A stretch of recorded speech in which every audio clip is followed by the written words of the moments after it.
Hello, and welcome to this week's Terrace Bay Council meeting. Tonight, Council will be presented with a presentation on the need for childcare in our communities. Then there will be a discussion on wayfinding signage, and there is still no news on the mill reopening. The full agenda is up next. Thank you for watching.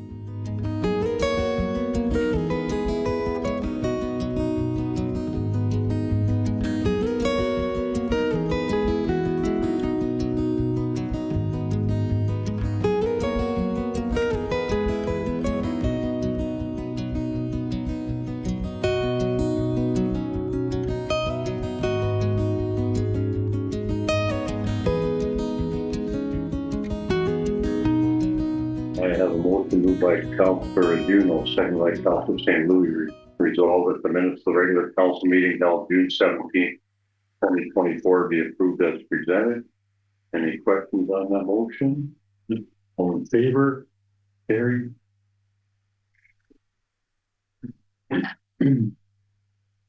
Next item, presentations, delegations, and deputations.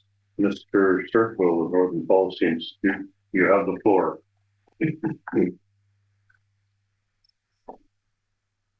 Let me sit here. Yeah. This is where I spent 15 minutes playing with the chair and then we're all done. Sounds good.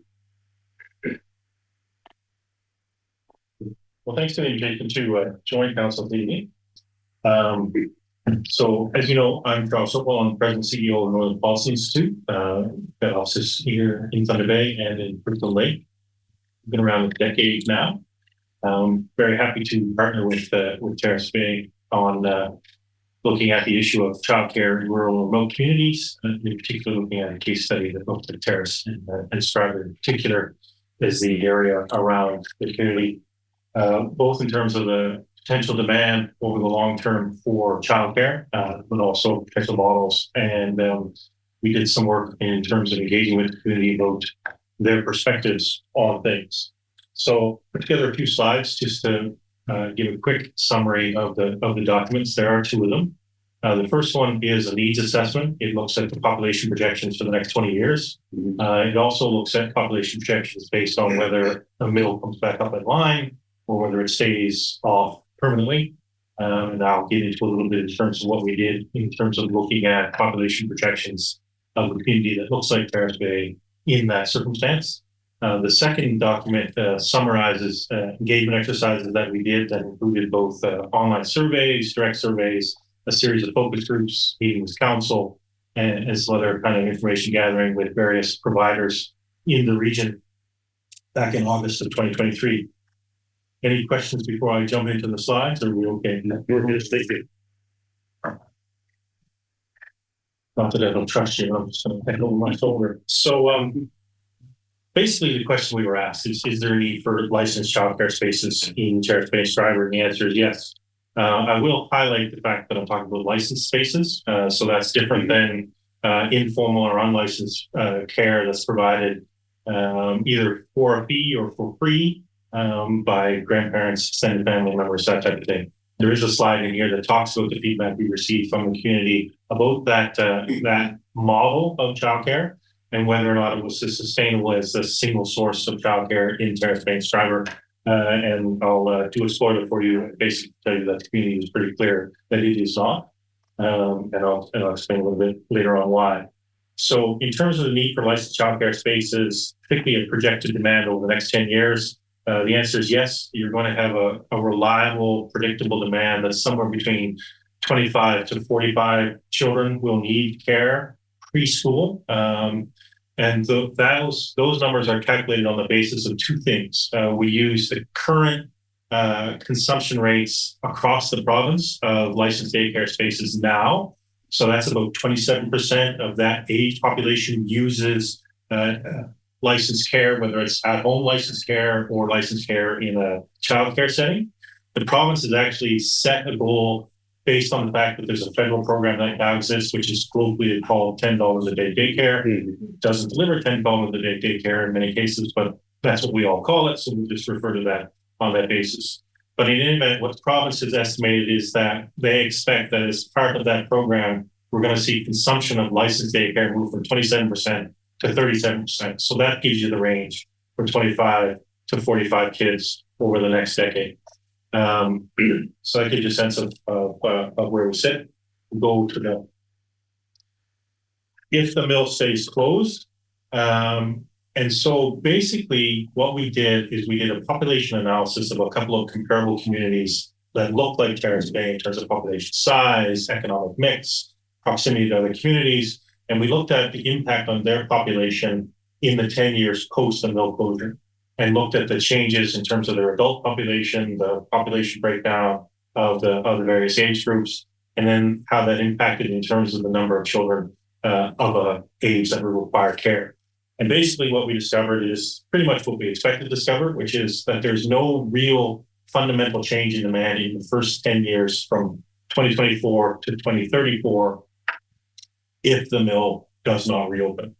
And the reason for that is quite simple. From the perspective of small communities with a very large employer, it tends to have a disproportionate impact in that what tends to happen is spots that would be filled at the local bank or the local restaurant, or perhaps would be filled at the local store, don't tend to get hired because those people go to the larger employer. So you think about what's happening in, for example, Greenstone now. A lot of the banks have had to kind of track back their hours. They're only open for a short period of time. In many cases, they've shifted to ATM delivery. And that's because, quite simply, the mine has sucked up all the finance people in Greenstone. And so that's the same sort of approach here. Because the mill is an idle, people are finding other positions. Other employers are filling positions that they wouldn't otherwise fill because they'd be in direct competition to fill. So that's why the first 10 years, it's a pretty stable prediction. What happens after that is that the demand would then not grow. So if the mill's not open, the demand for childcare stays pretty much stable at that 25 to 40 range, but it doesn't grow from 45 to 50, from 50 to 55.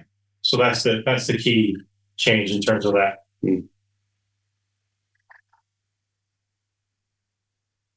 So in terms of the two communities we picked, this slide just kind of roughs that out. It was Iroquois Falls and Red Rock that we looked at.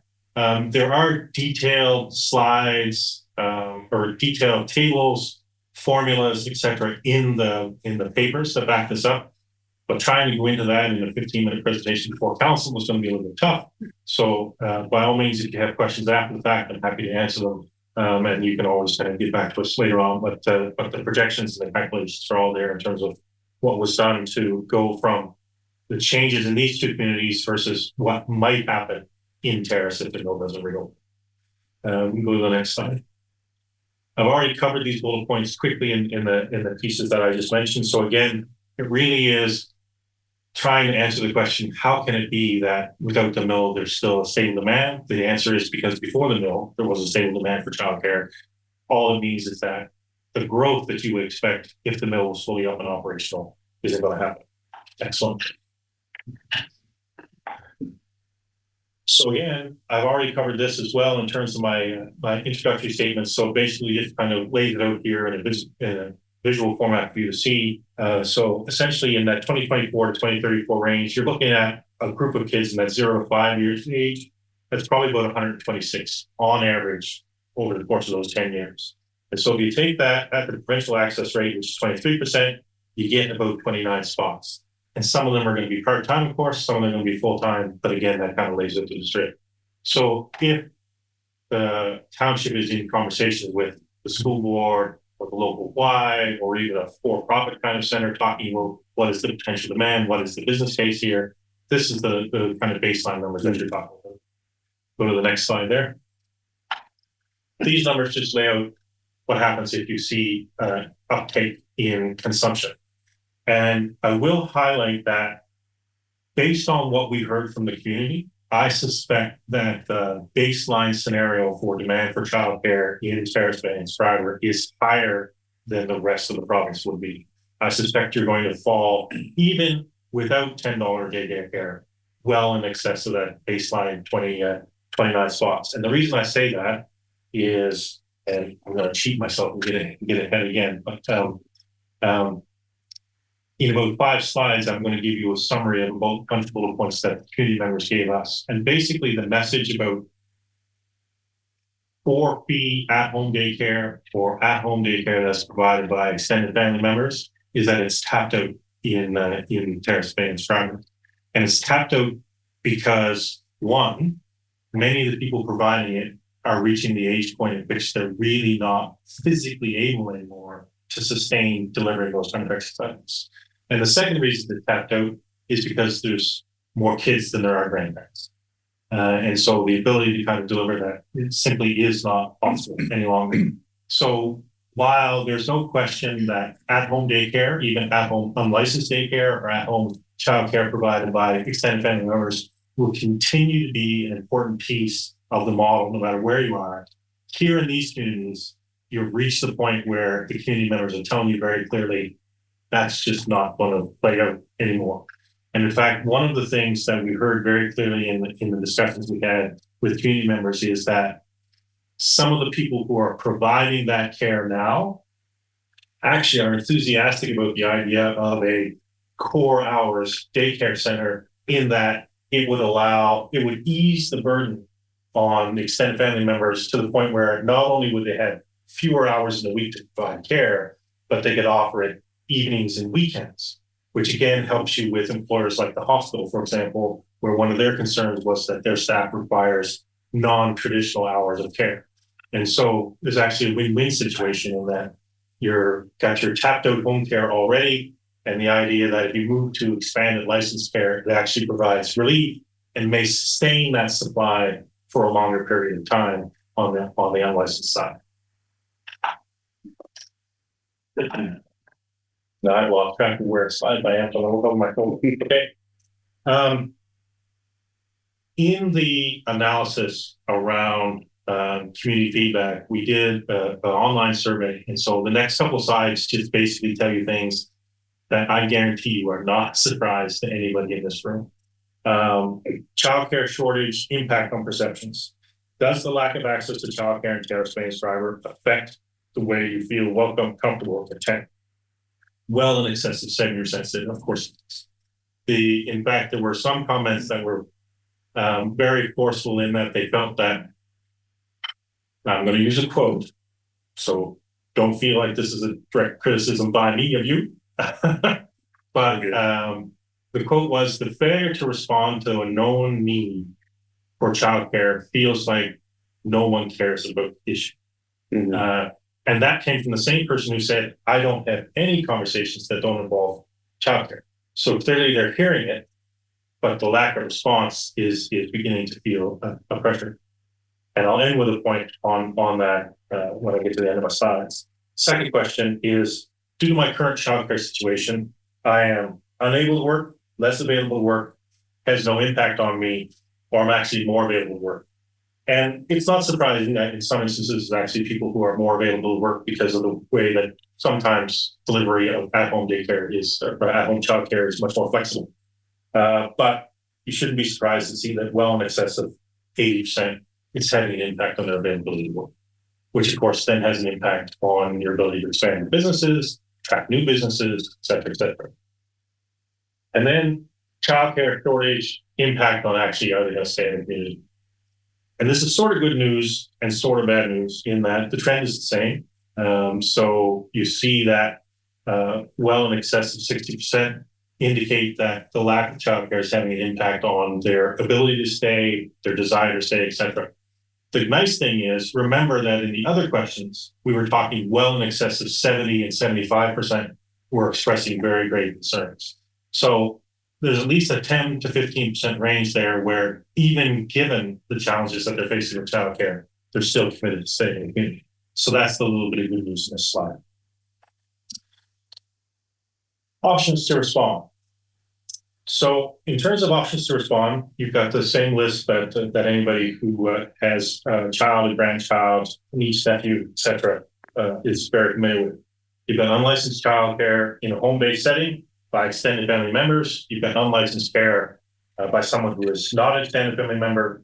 You've got unlicensed care in a center-based setting. You've got licensed care in a home-based setting, and you've got licensed care in a center-based setting. So we do have options now that we didn't have a decade ago, where there are a capacity to get, 2 decades, shall we say, when my oldest was my youngest at the time. Licensed care in a home-based facility was just in its infancy. We're now at the point where we've got systems in place that allow that to happen. And so we've actually got inspections, et cetera, that weren't possible 20 years ago. So that's why you've got that two license options. You can have a physical center or you can have licensed home-based care. Community perspectives are pretty clear. This is a chart that kind of gives you a sense of the weighted factors that drive parental choice in accessing care. And parental choice in prioritizing how they'd like to see childcare provided in Terrace Bay Driver. Staff training and experience are the number one. Cost is number two. Flexible hours and distance proximity are number three. But the heaviest number was again in that staff training and experience. There was a lot of concern expressed in the informal roundtables and in the surveys around the issue of being confident in the quality of care that was going to be available, provided, and the skills of the various providers. I'm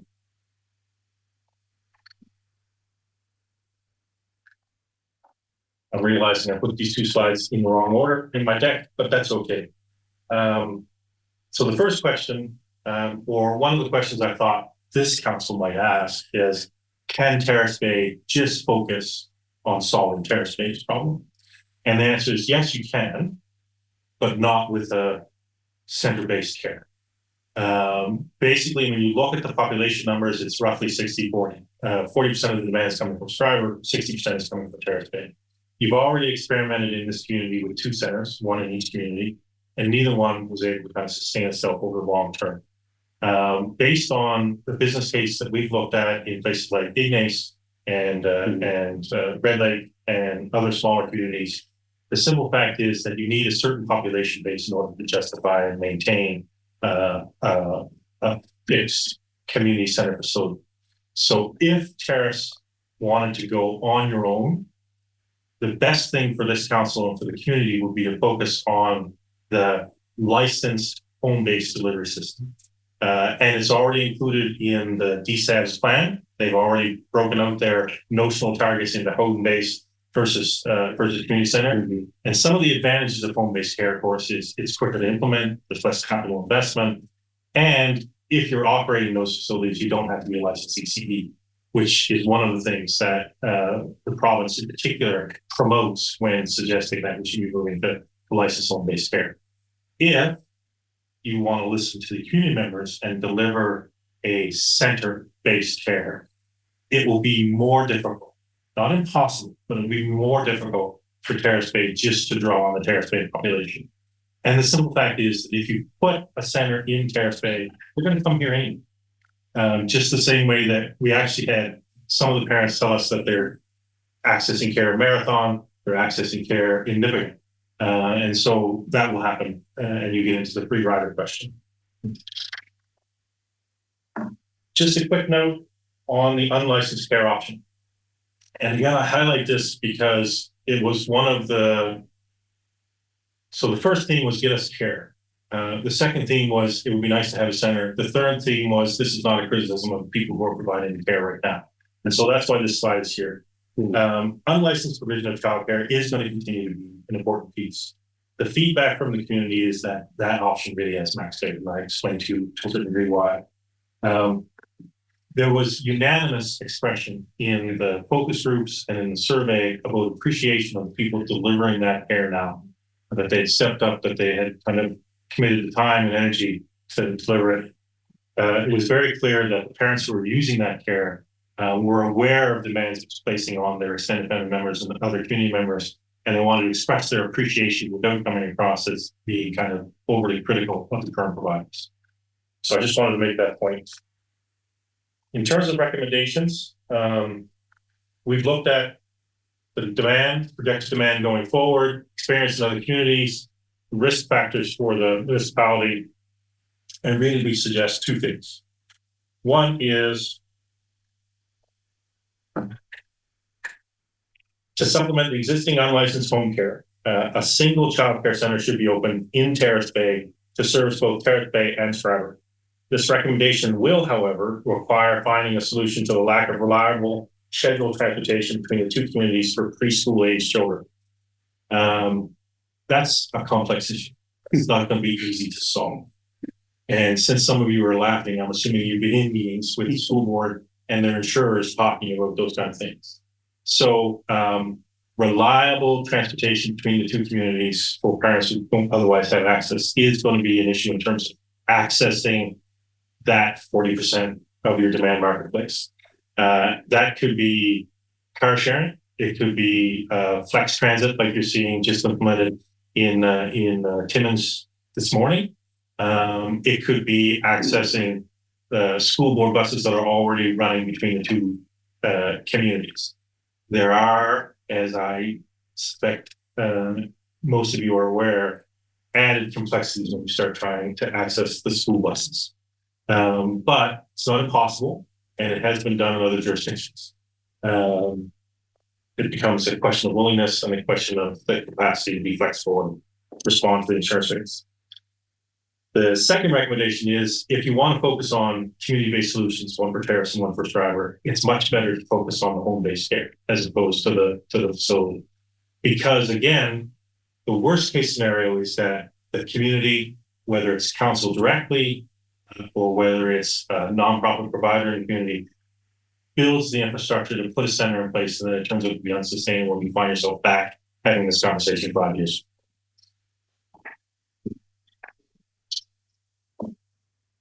I think there's another slide after.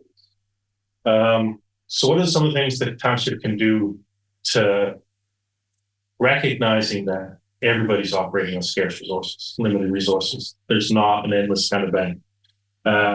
The one thing we would highlight is the township should become an owner operator of the proposed childcare facility only as a last resort. If the school board is prepared to do it as they are in Ignace, that's ideal. If the Y is prepared to do it, if you can find another partner and you can support them in that enterprise, that is the better solution for the township. But you may have to consider Tilton. You should not, however, consider direct subsidization of spots, either for capital or operating costs of independent childcare providers, unless you can figure out the insurance issue. Because the subsidization of somebody else's operation gives you the cost and the risk without the control. And so that's actually the worst of all possible worlds. And anyone who's talked to NOMA or Phenom about joint and several liability will have a sense of what exactly I'm talking about in terms of a risk that you probably as a municipality don't want to take on. But you can focus on other supports. Expediting permitting for renovations and expansion, again, whether that's a center or whether that's home-based care. You can also look at exclusive time-limited access to municipal recreation facilities and other amenities. Again, that's one of the benefits of having a center here in Terrace as opposed to in Stratford, is that there are more green space, there are more amenities here. There is the possibility of scheduling access so that you can kind of have bylaw limited access to green space only for childcare facilities certain hours of the day. That is done in other communities and it's worked fairly well. You can also do that with facilities, meeting rooms, those types of things. So there are ways to assist and enhance the quality of the service provided without adopting or accepting a large cost on the township side. Support for intercommunity transportation we talked about. And of course, the last one you're already doing, to my understanding, which is lobbying for secure enhanced funding and other regulatory improvements from other levels of government. So those are our recommendations in terms of the actions that the township itself can take in terms of responding to this crisis. But I did want to end with this last slide. And this is a very important point. The members of your community don't care how this thing gets solved. The message that was very clear is it needs to be solved at the earliest possible opportunity. The number one priority was to find a way to get more childcare in the area. The question about how it gets done was in a far distant second place based on all the feedback we received.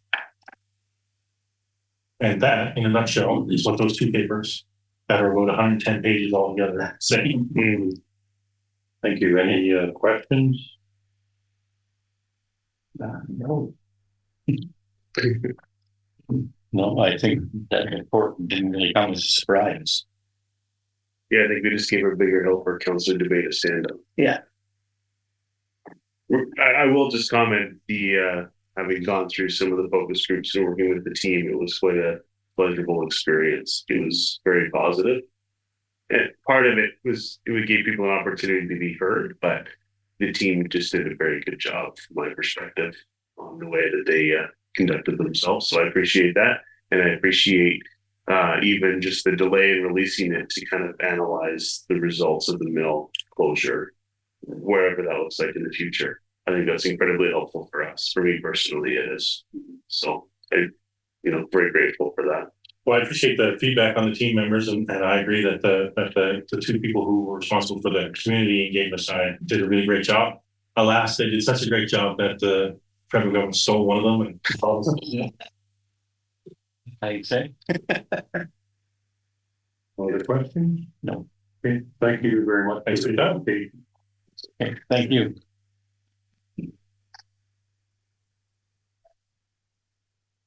Okay, we have a motion moved by Councillor St. Louis, second by Councillor Duno, resolve that council accept the presentation and report from the Northern Policy Institute as presented. All in favor? Carried. Report from administration, John, you're up. Worship. So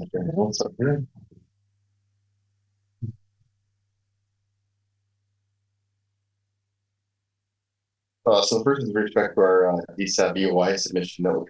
That was in the subject there was the supportive housing project. So DSAB did release an EOI sometime in early to mid-May with the deadline on Friday, June 28th. Myself and the community development supervisor worked on it's an EOI, so it's not a full-blown application process at this point.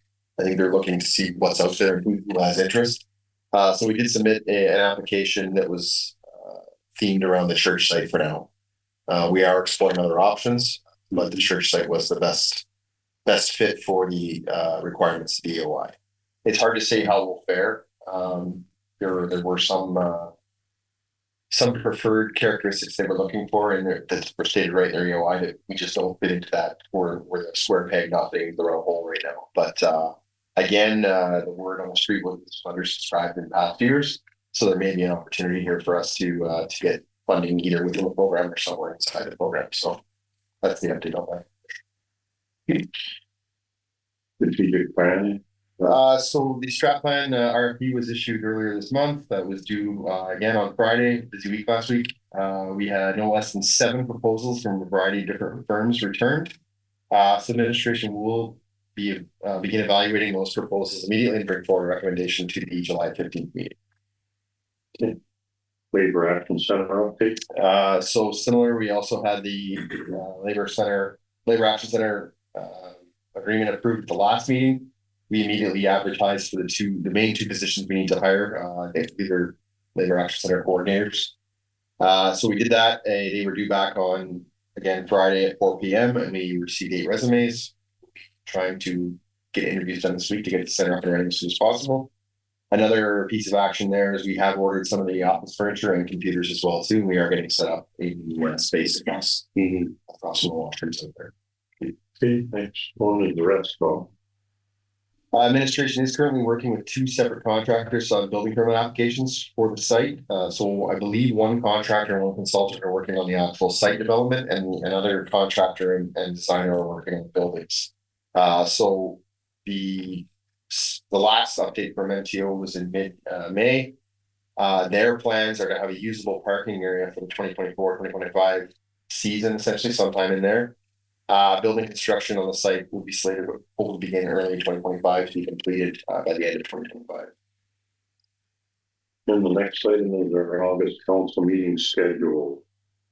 So the last one there, the second regular meeting in August is scheduled for August 19th, 2024, as per our regular first and third. A group of us will be attending the AMO conference in Ottawa. Would suggest, as we have in I think every past year since I've been here, cancel the second meeting. We can always schedule a special meeting if something time sensitive comes up between August 6th and September 3rd. It should be the next regular meeting. There's a resolution. Any questions on that then? No. Okay, we have a motion moved by Councilor Duno, second by Councilor St. Louis, resolved by council, all for the regular meeting scheduled for the month of August 2024, with one meeting to be held on Tuesday, August 6th, 2024. All in favor? Carried.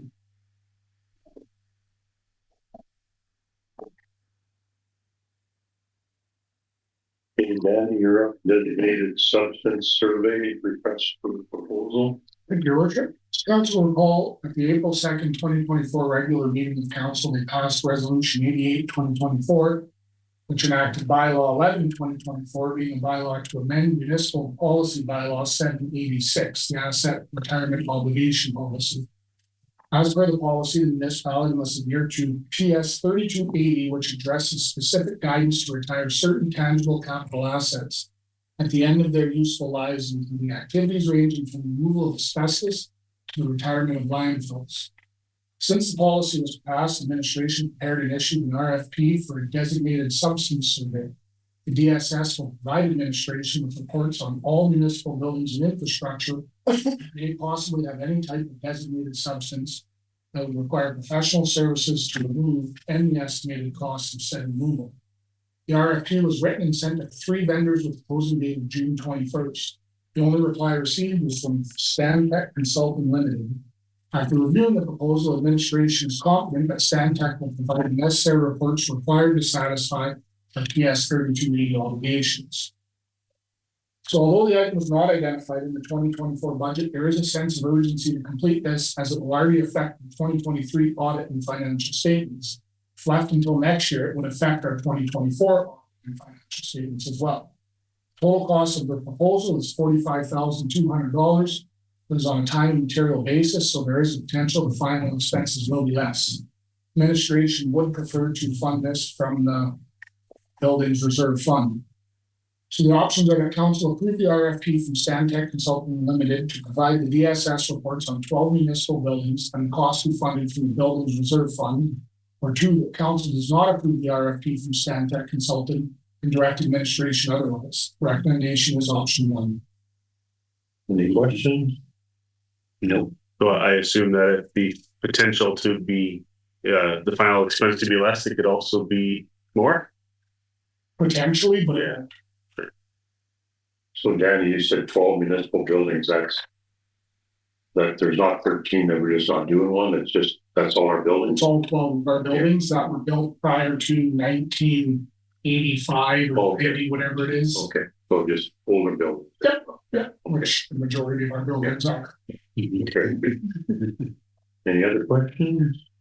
Okay, we have a motion moved by Councilor Duno, second by Councilor St. Louis, resolved that council approve the RFP from Stantec Consulting Limited to provide DSS reports on 12 municipal buildings and the cost be funded from the Building Reserve Fund. All in favor? Carried. Okay, next item is the Canada Community Building Fund Municipal Funding Agreement. So the purpose of this report is to enact a bylaw granting authority to the mayor and municipal clerk to execute the new funding agreement required by AMO for the Canada Community Building Fund, which was formerly known as gas tax. On June 14th, 2024, AMO provided the township with a new municipal funding agreement for the period of April 1st, 2024 up to March 31st, 2034. Former MFA was enforced between April 1st, 2014 to March 31st, 2024. Funding is typically allocated into 5-year terms. Allocations for the 2024 to 2028 period were shared in 2023. And the schedule there is there below. So the options are that council accept this report as information and authorize the mayor and clerk to sign a municipal funding agreement for the administration of Canada Community Building Fund between the Association of Municipalities of Ontario and the Township of Terrace Bay, and that the appropriate bylaw be brought forward. Or 2, council does not accept this report as information and directs administration otherwise. Recommendation is option 1. Any questions? Last year, Danny, what did we get? In 2023, Yeah. right around the same, 95 or 96, I believe, Yeah. Yeah. So how do they? do based on the- assessment. Any questions? Good. Okay, we have a motion moved by Councilor St. Louis, second by Councilor Duno, resolve that council accept this report as information and authorize the mayor and clerk to sign the municipal funding agreement for the administration of the Canada Community Building Fund between the Association of Municipalities of Ontario and the Township of Terrace Bay, and that the appropriate bylaw be brought forward. All in favor? There. Thank you.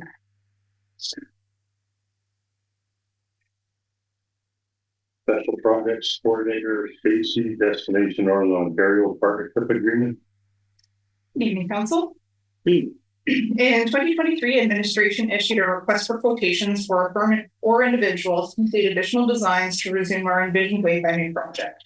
This is a continuation of the project from its original inception in 2018 to 2019 and its expansions from 2019 to 2022. 2 bids were received, and into industrial designs and environmental graphics was awarded the work. Therefore, as part of this initiative in 2023, approximately 24 wayfinding signs existing within the community were redesigned to meet our new sign branding with tender-ready drawings. Fabrication and installation for all of these signs were quoted at approximately $137,000. Thus, administration broke down the project into more manageable phases based off of the anticipated funding. So in 2024, once budget was confirmed, administration engaged with Destination Northern Ontario with a desire to continue the historical partnership to develop and implement community wayfinding signage strategies at the community level. In order to move forward with the funding for this phase of the project, the Township of Terrace Bay must enter into a partnership agreement with Destination Northern Ontario. The purpose of the partnership agreement is to confirm and present intent and understanding of the parties to work together to become a catalyst in building strategic alignment and promoting collaboration within the tourism industry by working to support DNO's destination development objectives by enhancing the visitor experiences through well-deserved tourism products that meet the current and future customer demand and increase investment in the tourism industry to enhance the visitor experience. So this phase of the project, in partnership with DNO, would see the completion, fabrication, and installation of 4 wayfinding signs: the Simcoe Plaza large directional sign, the Cultural Center Monument ID, the Playground Monument ID, and Playground Rules. This project must be completed by March 2025. So for financial implications, the Township of Terrace Bay, Destination Northern Ontario, shall contribute $22,500 for a combined total budget of $45,000. The township's financial contribution of $22,500 is included in the 2024 budget via the use of municipal accommodation tax dollars. So my 2 options before you today are that our option A, that council approve entering into a partnership agreement with Destination Northern Ontario for product development, wayfinding in Terrace Bay, and that the appropriate bylaw be brought forward. Or B, that council does not approve entering into the partnership agreement with Destination Northern Ontario and directs administration otherwise. Our recommendation is that council approves entering into the partnership. Any questions? No. If I got one, Stacy, and I'm just looking at the sign here. Like, would there be room for expansion on the sign for the Simcoe Plaza? Does it say Vital Groceries, Pharmacy, Dining, Retail? Or like, is something, I'll give you an example, the wellness lab, you know? I'm just wondering if something comes up that doesn't, these aren't covered under, that if something could be added. Trying to find the design for you. On page 10, is that what you're talking about, Paul? I'm not sure that's changed. Yeah, it might be that large one there. So it's all on, it seems as though it's all on one single panel. So if we did have to change something, the whole panel would have to be changed. Mm-hmm. No, I'm just thinking because I mean, it's someone puts business up there and it's not covered by any of it. The first thing they're going to say is, "Where's my sign?" So, okay. Yeah. I mean, it does say dining and retail. Yeah. In theory, it should fall under any one of those categories. But if not, then yeah, we would have to consider doing an exchange. Okay, so it was $45,000 for this project. For this section, Yeah. yes. So would in the next section would the same contractor do the rest, so everything's consistent? So right now, there's technically 2 parts of what we're doing for this year. The way that the funding for DNO works is that they match our dollars. So they have to be invoiced directly for this. So those are the signs that we slated for that. But we also have more that we're or I'm sending an RFP out for us to do. So we budgeted, if I'm not mistaken, $57,000 out of our MAT tax funds for this year for signs, with $22,500 going towards DNO, and the rest of it will go towards others. Yeah. Okay. And so, and we're putting it out together as a combined, so that the contractor should work on both of them. And we'll hopefully keep them in mind for the following year in hopes to finish the rest of it. Do you know what the list is for the next round? For these ones here, it'll be just the small wayfinding signs all around town, all the small community ones. So the one at Simcoe Plaza, you're gonna take that silver one down there, that's where that one's going? The big one, right, with the one that has the lighthouse on it, that's the one that's going. Yeah, that's fine. Okay. Yeah, and then next are the information signs, which is the most. Those ones are the ones that are used the most, so that those are super to get done first. Okay. Any other questions? No. And if I may, actually, I'll also note that it was mentioned to us that the Curling Club is interested in one of their signs as well. So if we do have extra in the budget for design this year, I hope to accommodate. Okay. I seem to remember the cemetery committee asking about it Yes, at 1.2. Thank you. Yeah, those two are slated if I do have funds in the budget this year. Yeah. Thanks, Stacy. Okay, we have a motion moved by Councillor Duno, second by Councillor St. Louis, resolved that council approve entering into a partnership agreement with Destination Northern Ontario for product development, wayfinding in Terrace Bay, and that appropriate by law be brought forward. All in favor? Carried. And next one, request for proposal for the township Terrace Bay website. So on May 30th, 2024, administration issued a request for proposal for the Township of Terrace Bay's community website as part of their municipal modernization initiatives, seeking a firm or individual to complete the development and modernization of our envisioned updated website. The website, www.terracebay.ca, functions as a community website, serving as a central hub for residents and businesses to access important information, services, and engage with local initiatives. So the current RFP project deliverables include a fully functional township website based on the provided design concept, documentation including training materials and user manuals, and then post-launch support and maintenance plan. So it includes specifications related to design implementation, content management system, features and functionality, integration, security and performance, testing and quality assurance, support and maintenance. Proposals were due back June 21st, and 17 proposals were received by various applicants. Following the evaluation team's review, it was determined that Digital Mammoth is the preferred proposal. So the total cost of the proposal is $8,475 plus HST, and the amount is within the 2024 approved budgeted value. So our options before you tonight is that council approve the proposal for the Township of Terrace Bay website from Digital Mammoth, or B, that council does not approve the proposal and directs administration otherwise. We recommend option A, that council approve the proposal for the Township of Terrace Bay website from Digital Mammoth. Any questions? No. How long would it take to do it, Stacy? They gave us a date of around September, November, but we have until the end of the year, until December was the hope. We'll make sure that we get it done this year, yeah. Okay. No other questions? Okay, we have a motion moved by Councillor St. Louis, second by Councillor Duno, resolve that council accept the recommendation from administration to approve the proposal from Digital Mammoth for the Town of Terrace Bay's website renewal. All in favor? Carried.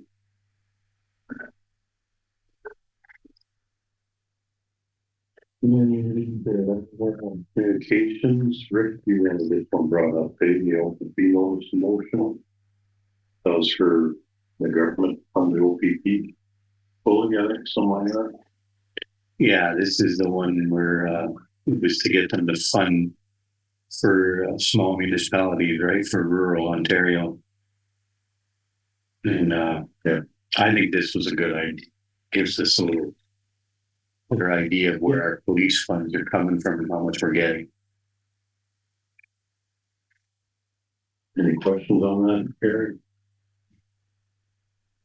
Oh, not particularly. I mean, the original motion talks about how much the province is committed to Toronto for highways. Yeah. It doesn't really have anything to do with policing.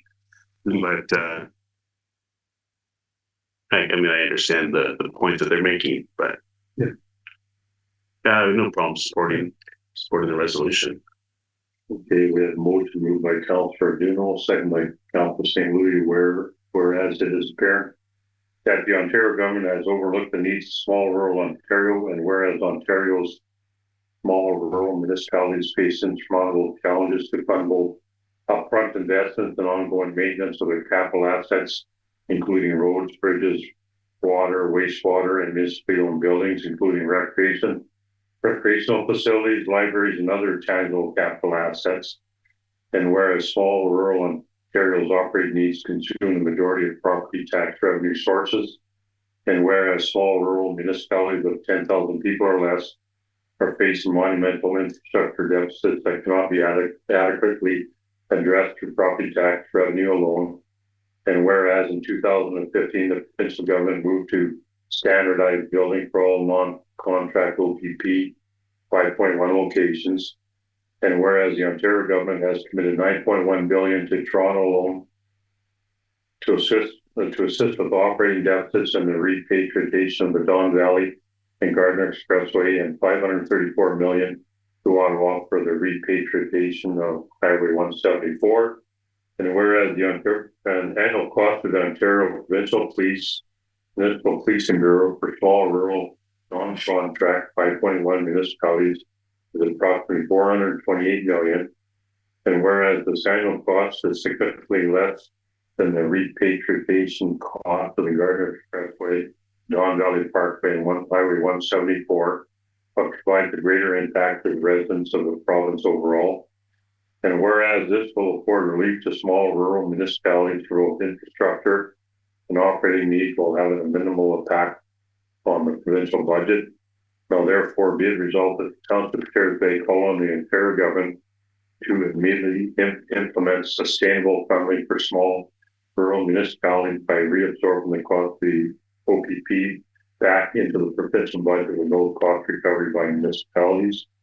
And further, that council directs staff to circulate this resolution to Premier Ford, Minister Solicitor General, Minister of Finance, MPP for Superior North, Lee Bourgeois, and to the Association of Municipalities of Ontario and all municipalities in Ontario. Any questions? All in favor? Carried.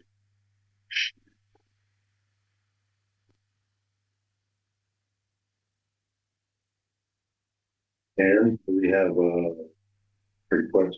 I don't know if this is request or the critical response.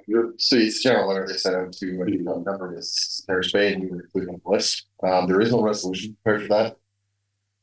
So if the council would like to support it, we can just do that resolution 5 and 10 minutes. Have we ever sponsored something like this before? I think this is a fairly new thing for them. For this, At this level of how much they're going to do. They do have some advertising saying in there, but it's been a while since they did it. But even not just curling club, but have we actually ever sponsored venues this way or clubs before? In Terrace Bay? Yeah. I don't believe in that. My time here, but it's I guess I'm not really opposed to it. I would consider a sponsorship, but I would I think I'd like fortunately refer back to administration to have a look, see what they think. As far as like do we have a policy that even covers this? Donations probably. It would have to be under donations, I guess, right? So I would want to be careful that we don't Blow our budget. yeah. $2,500 one. You know, so like I'm not opposed to maybe considering it, but it's something I think we should have everybody here when we decide. First of all, the other two guys have an opinion on it too. I'm okay to decide with or without them. I mean, it's just weird because we own the building, they rent the space. Yeah. It's certainly a club that has a lot of value in our community. There's certainly people that a good number and a good variety of people. So yeah, I don't think the issue is the question of why. It's how much. I think it's how much is the question. And so, Yeah, I mean, it's our curling, Terrace Bay curling, but we look kind of dumb, you know. Yeah, exactly. Wants to Yeah. do something. yeah, well, I think so. For me, it shows that we're proud of this club.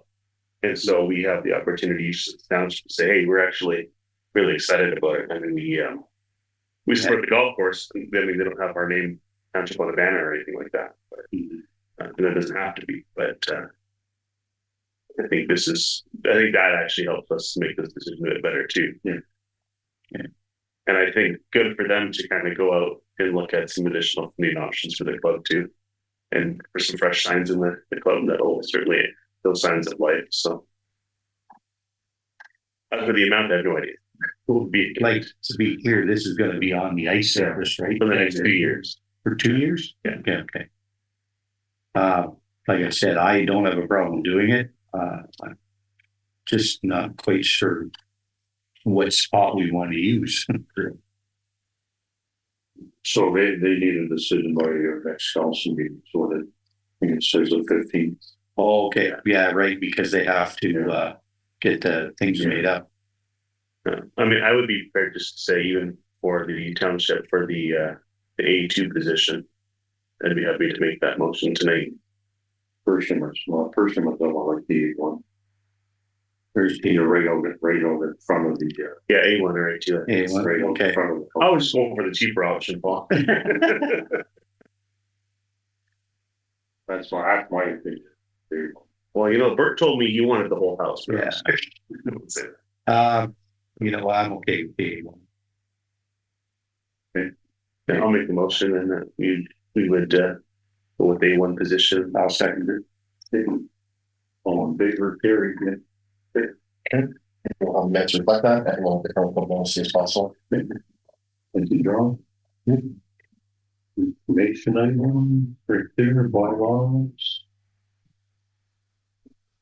We have a motion moved by Councilor St. Louis, second by Councilor Dino, resolved that council approve the bylaw to authorize township to enter into a municipal funding agreement for the administration of the Canada Community Building Fund Union Association of Municipalities of Ontario and the town of Terrace Bay.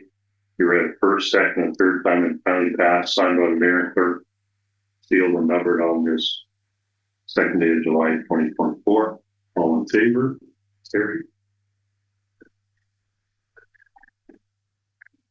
Next bylaw is moved by Councilor Duno, second by Councilor St. Louis, resolved by council approve the bylaw to authorize the township to enter into an agreement with Destination Northern Ontario for the wayfinding project in Terrace Bay. Be read first, second, and third time and finally passed, signed by the mayor and clerk, sealed and numbered on the second day of July 2024.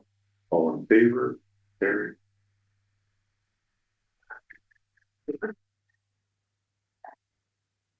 We have under business idling of the AV Terrace Bay, that all the overall, the only thing, one that I can see anyways, I was up in Geraldton, I guess it was 2 weeks ago, something like that, for the August Sullivan River Advisory Committee yearly meeting. Anyways, Mayor McPherson called me there before I went up and said, Premier Ford and Mr. Rickford, we're going to be there, come on up early and maybe we'll get a chance to meet them or talk to them, whatever. Anyway, long story short, I got to talk to Minister Rickford.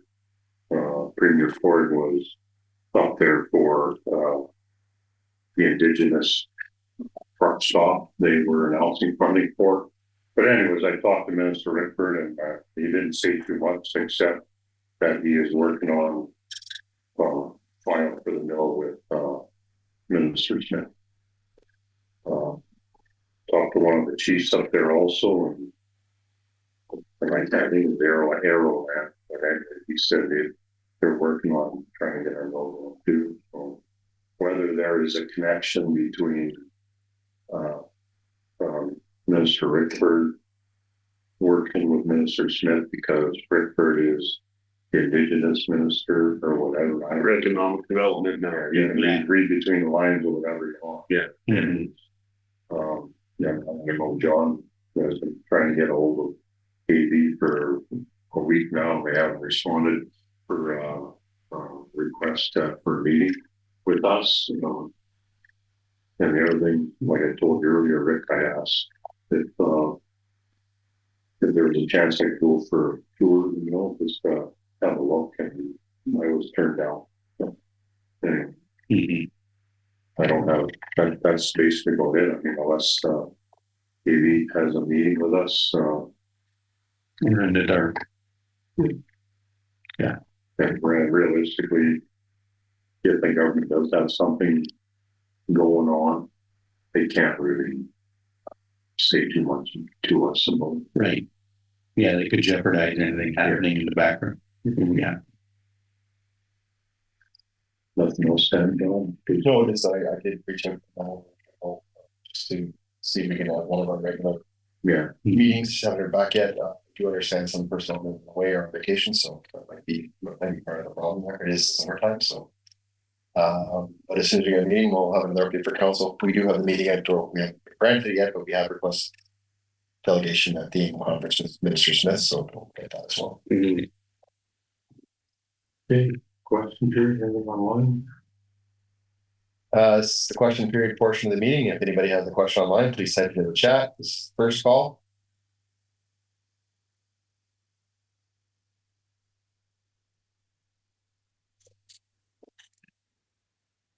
Second call.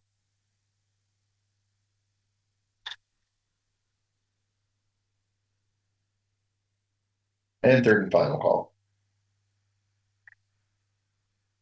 Doesn't look like there's any questions online, your worship. Yeah. Proceed. Okay, we have a motion moved by Councillor Duno, second by Councillor St. Louis, resolved that the next regular meeting in council be held on July 15th, 2024 at 6:30 PM in council chambers. All in favor? Carried. And the last order of business is we have a motion moved by Councillor St. Louis, second by Councillor Duno, resolved that we now adjourn at 19:26. All in favor? Carried.